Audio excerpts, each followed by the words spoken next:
дуруд тамошобинони азиз, хулосаи хабарҳои муҳими чоршанбе 19 майи тоҷикистонро аз пойгоҳи хабарӣ бомдод бароятон пешкаш мекунем. шурӯъ мекунем аз як нигоҳи кӯтоҳ ба сархати хабари муҳими рӯз. дар ин барнома занозанӣ байни муҳоҷирони тоҷику қирғиз дар як чойхона дар Москва. Коронавирус ба Тоҷикистон баргашт, карантини 22 нафар дар Хуҷанду Душанбе. ҳарду имоми хулиганро аз имоматӣ барканор карданд. Манижа бо матриёшкаи русӣ ва чакани тоҷикӣ ба финал баромад. намояндаи гурӯҳи 24 дар Русия нопадид шудааст. мусодираи беш аз 7 кило метамфетамин аз ду сокини Ҳисор. сурху сиёҳ рангҳои ҷанг, нахустин филм дар бораи ҷанги Исфара. ҳалокати пиёдагард ва велосипедрони солхӯрда дар ду садама дар атрофи Хуҷанд. ва акнун тафсилоти хабарҳо. шоми 18 май дар як чойхонаи ғизоҳои миллӣ дар шаҳри Москва байни зодагони Тоҷикистону Қирғизистон занозании гурӯҳӣ рӯй додааст. бино ба маълумоти расида, муноқиша дар чойхонаи воқеъ дар хиёбони Вернадский 39 дар заминаи хусумати шахсӣ сурат гирифта, табиати маишӣ дошт, вале баҳси лафзии мизоҷони чойхона дар ниҳоят ба занозании гурӯҳӣ бо иштироки ҳудуди 15 нафар аз тоҷикҳову қирғизҳо печидааст. дар хиёбони Вернадский 39 чойхонаи Райҳон, ки дар байни дӯстдорони ғизоҳои миллии Осиёи Марказӣ ва ҳам дар байни муҳоҷирон аз ин минтақа машҳур аст, ҷойгир шудааст. маркази матбуоти пулиси Москва хабар дод, ки дар пайи занозанӣ дар хиёбони Вернадский 6 нафар осебдидаро ба бемористон бурда, 9 нафари дигар дастгир шуданд. бино ба иттилои хабаргузории ТАСС, аз миёни боздоштшудаҳо нисбат ба 7 нафар бо иттиҳоми майдаҳбошӣ протокол тартиб доданд, вале 2 нафари дигар ҳамчун ба вайрон кардани қонуни муҳоҷират айбдор мешаванд. ин 2 нафарро акнун метавонанд аз Русия ихроҷ кунанд. маркази матбуоти пулиси Москва гуфт, пулис тафтиши ин ҳодисаро идома медиҳад. занозанӣ байни муҳоҷирони тоҷику қирғиз дар Москва дар пайи муноқишаи хунин дар марзи Тоҷикистону Қирғизистон дар поёни моҳи апрел аст, ки бо 55 кушта ва ҳудуди 240 захмияш пурқурбонитарин муноқиша на фақат дар таърихи низоъҳои марзии Тоҷикистону Қирғизистон, балки дар таърихи муноқишаҳои марзии чанд даҳсолаи охир дар тамоми Осиёи Марказӣ дониста мешавад. бино ба иттилои дарёфтаи Радиои Озодӣ, 22 касро дар шаҳрҳои Хуҷанду Душанбе бо нишонаҳои илтиҳоби шуш ва шубҳаи коронавирус таҳти карантин гирифтанд. намояндагони раёсати тандурустии вилояти Суғд рӯзи 19 май тасдиқ карданд, ки дар як ҳафтаи охир 4 нафарро бо гумони коронавирус ва 15 каси дигарро бо аломатҳои илтиҳоби шуш зери назорат қарор доданд. масъулони вазорати тандурустии Тоҷикистон гуфтанд, дар Душанбе 3 кас мушкили шуш доранд, аммо гирифтори онҳо ба бемории ҳамагири коронавирус тасдиқ нашудааст. ин дар ҳоле аст, ки вазорати тандурустии Тоҷикистон аз аввали соли 2021 баъд аз оне ки президент Эмомалӣ Раҳмон дар паёми солинавиаш гуфт, коронавирус дар Тоҷикистон қариб ба нестӣ расидааст, дигар дар бораи ошкор шудани ягон ҳолати нави гирифторӣ ба ин вирус хабар надодааст. Абдумавлон Абдуллозода, сардори маркази беҳдоштии вилояти Суғд, ба Радиои Озодӣ гуфтааст, 2 рӯз пеш 17 май шаҳрванди 47-солаи Арабистони Саудӣ Мансур Али Қосимро бо нишонаҳои бемории коронавирус дар шифохонаи касалиҳои сироятии Хуҷанд таҳти карантин гирифтанд. 3 корманди меҳмонхона, ки бо ин шаҳрванди Саудӣ тамос доштанд, низ ба гӯшанишинӣ водор карда шуданд. ин шаҳрванди хориҷӣ охири ҳафтаи гузашта ба беморхонаи Бӯстон омада барои санҷиши коронавирус дар дармонгоҳи Луқмони Ҳаким ташхис супоридааст. натиҷа мусбат буромад.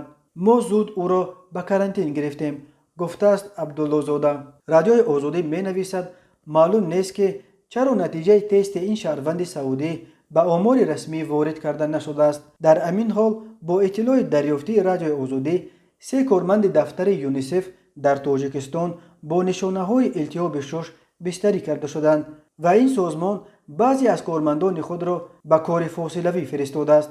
бино ба омори расмӣ, дар Тоҷикистон каме бештар аз 13 000 ҳолати гирифторӣ ба коронавирус ва 90 ҳолати марг аз ин вирус сабт шудааст.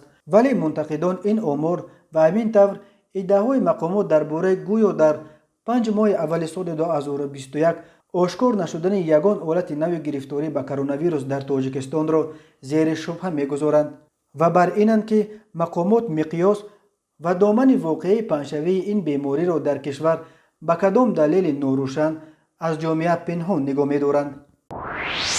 افشین مقیم سخنگوی کمیته دین تاجیکستان در صفحه‌اش در فیسبوک خبر داد که روز 18 می مولا جمال‌الدین پسر مفتی سابق تاجیکستان امان الله نعمتزاده از مقام امام مسجد جامع به نام حضرت محمد دیهه سخاوت دیهات چارگلتپه ناحیه رودکی و پسر او عظمت الله چمان الله از مقام امام مسجد پنج وقته به نام ایشان اسمت الله دیهه دریاآباد دیهات زینب آباد ناحیه رودکی برکنار کرده شدند. افشین مقیم نوشت این قرارها در جلسه های هیئت مؤسسان این دو مسجد قبول شده.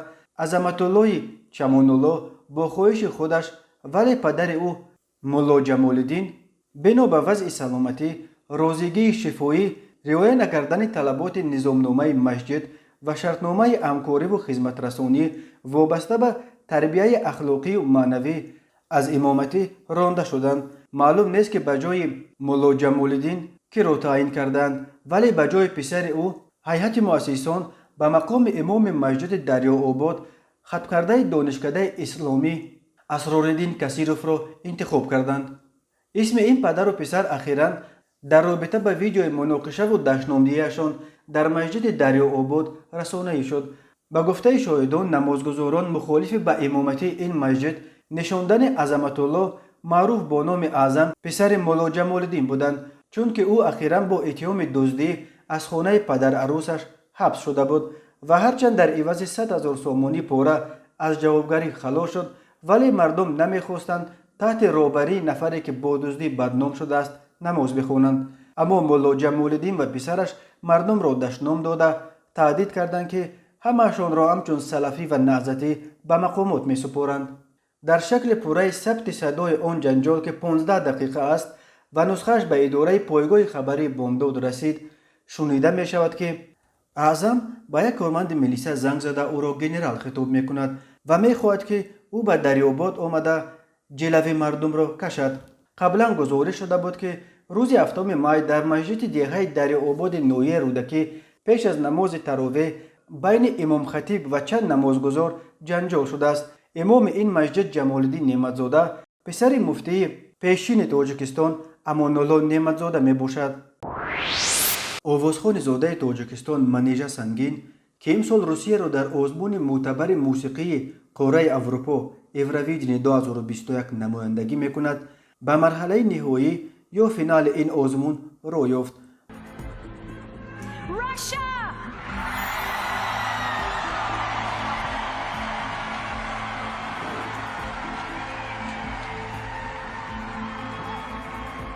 نخستین سبقت نیم نهایی یا نیم فینال آزمون شام 18 می در شهر روتردام هلند برگزار شد.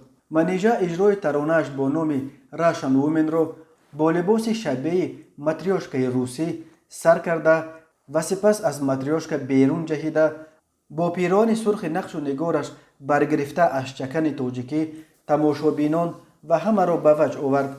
طراح شناخته تاجیک نفیس امرانووا قبلا گفته بود که این پیراهن سرخ با نقش و نگار چکن را برای منیژه او دوخته است و منیژه با استفاده نقش و نگار چکن میخواهد تاکید کند که او یک نماینده مردم تاجیک است و چکن تاجیکی اسلوب اروپایی لباس پوشی را زینت بیشتر میدهد.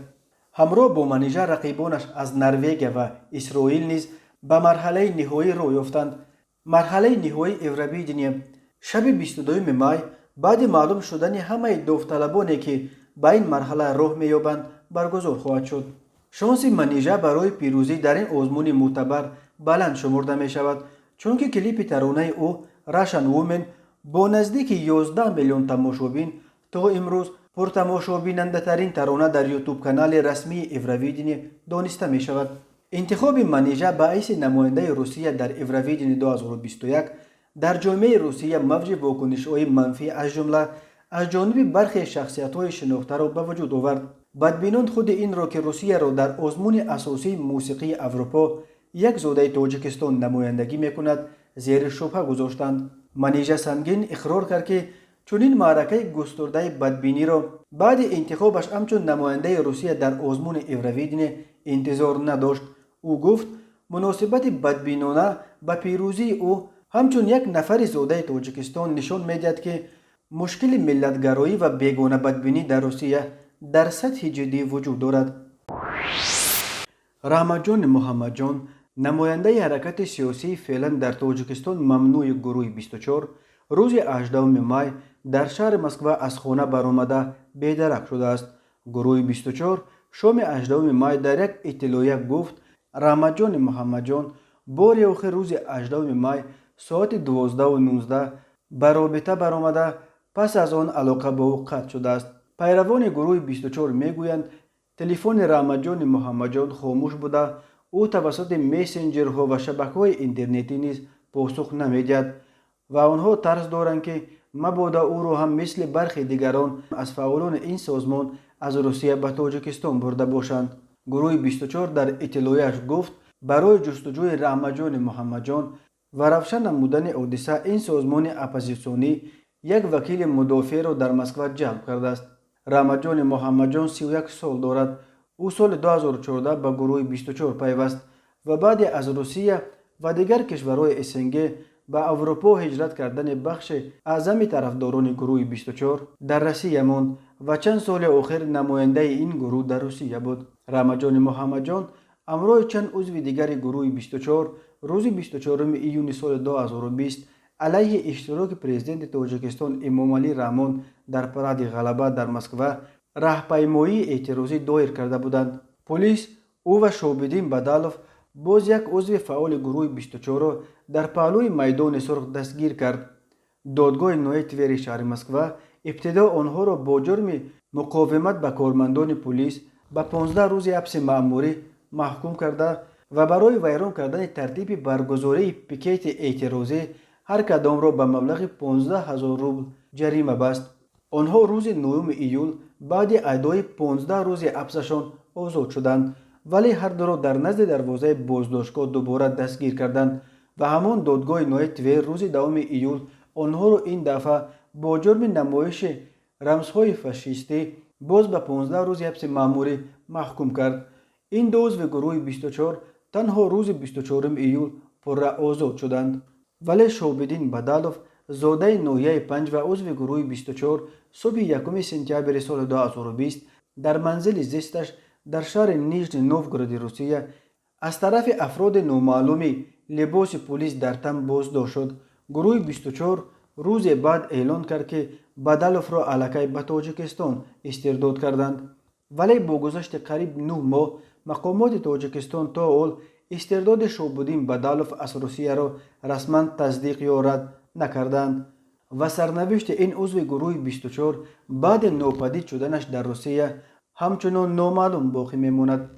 گروه 24 سال 2012 از جانب صاحبکار عمرعلی قواتوف بعد فرارش از تاجیکستان تشکیل شده است. در تابستان و تیر ماه سال 2014 گروه 24 در شهرهای روسیه با جلب مهاجران تاجیک سلسله گردی همایی اعتراضی به ضد حکومت تاجیکستان را دایر کرده همه را به گردی همایی نهایی در تاریخ 2 اکتبر همان سال در میدان دوستی میدان مرکزی شهر دوشنبه دعوت کرد. این گردی همایی در دوشنبه دایر نشد، ولی دادگاه عالی تاجیکستان الکی روز 9 اکتبر سال 2014 فعالیت گروه 24 را در کشور من و بعد چند این سازمان را بر روی خط سازمان‌های افراطی شامل کرد. اساسگزار این حرکت عمرعلی قواتوف ماه مارت سال 2015 در شهر استانبول ترکیه در نتیجه یک سوءقصد مسلحانه کشته شد.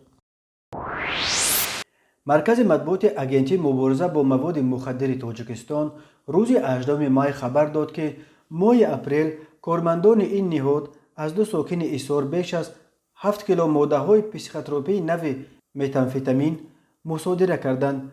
نسبت به عبدالغفارزاده سیررحمان صحنه تولدش 4 ایون سال 1982 ساکن دیهه گلمیدان جماعت ایسار معلوماتش عالی، صاحب 2 فرزند، موقتا بیکار و ذکیروف هاشمجان قلندرویچ صحنه تولدش 16 نوامبر سال 1978 ساکن دهه کوهان بالای جماعت نواباد، صاحب 5 فرزند، موقتا بیکار که سال 2017 بر اساس ماده 247 برای قلابی سود شده است، بر اساس ماده 200 قسم 4 بند 10 کودکس جنایتی جمهوری تاجیکستان با اتهام های معاملات غیر قانونی ماده های پسیخوتروپی به مقدار مخصوصا بزرگ پرونده جنایتی آغاز کرده شده تفتیشات ادامه دارد. به این دو ساکن ایثار بر اساس این بند قانون از 12 تا 20 سال زندان تهدید می کند. بنا به اطلاع مرکز مطبوعاتی اگنتی مبارزه با مواد مخدر تاجیکستان،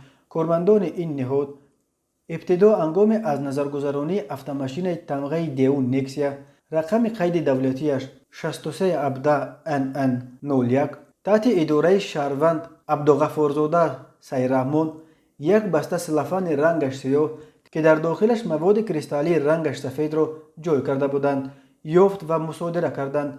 تشخیص نشان داد که مواد مصادره شده ماده های پسیخوتروپی نو متامفتامین بوده. وزن خالص آن 983 گرم را تشکیل می دهد. در نتیجه پیشبرد کارهای تفتیشاتی معلوم گردید که عبدالغفارزاده سیدرحمان در اساس مصلحت پیشکی با مسلک خود زکیروف هاشمجان قلندرویچ ساکن دهه کوهان بالا با مقصد در آینده به صاحبیت کسی دیگر دادن مقدار مخصوصا کلان ماده های پسیخوتروپی متامفتامین را غیر قانونی صاحب شده، یک قسمش را توسط ماشینش از شهر ایثار به نویه سینای شهر دوشنبه انتقال داده، باقی ماندهش را در منزل زیست خود غیر قانونی نگاه می دارد.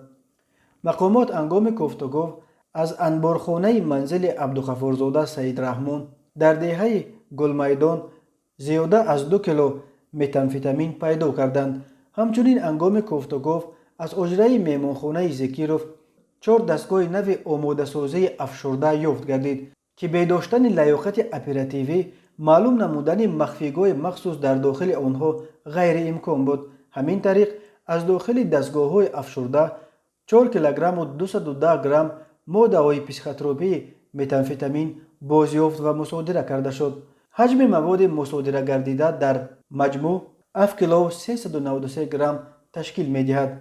گفته می شود در اطلاعیه رسمی مرکز مطبوعات اگنتی مبارزه با مواد مخدر تاجیکستان، متامفتامین نمود تغییر داده شده امفتامین یکی از نمودهای سنتتیکی مواد نشأه‌دار بوده نسبت به دیگر مواد نشأه‌آور شدت قوی‌تر و زود تاثیر کننده دارد.